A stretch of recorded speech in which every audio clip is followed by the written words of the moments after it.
I think as a society, we often don't view those in the criminal justice system or inmates as human because it's evident in the way that we treat them. It's Right. very dehumanizing. Yeah. I remember the first time that I walked into the juvenile jail, um, there were kids essentially in solitary confinement, just beating on the walls and screaming.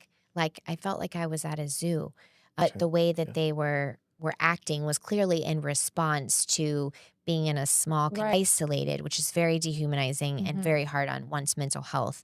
And many of those who are incarcerated, there's a strong correlation between poverty, trauma, mental health challenges, and so to put someone in a very small box is is very traumatizing and triggering. And so if you don't view someone as a human and don't deem them worthy of Right.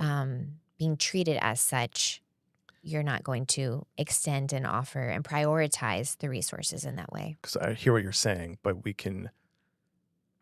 some of the youth may have done things that dehumanize other people that put them in that place. Mhm. And so there's this feeling of, well, they're getting what they deserved. I mean, certainly there's consequences to actions, and that needs to be learned by everyone. I think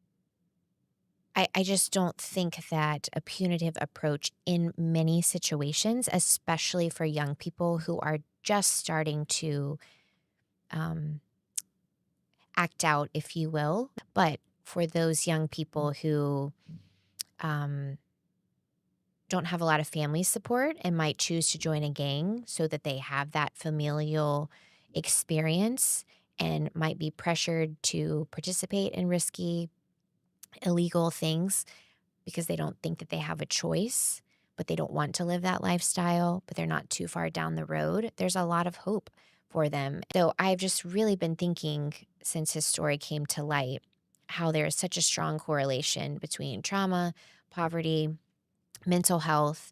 And that is often not a part of the conversation. It's Yeah. just this person chose to do this, Mhm. Right. other reasons. And so they must be put in a box to sit and think about what they've done, and then they're going to come out different. Like that equation does not No. 5. produce anything positive or life changing.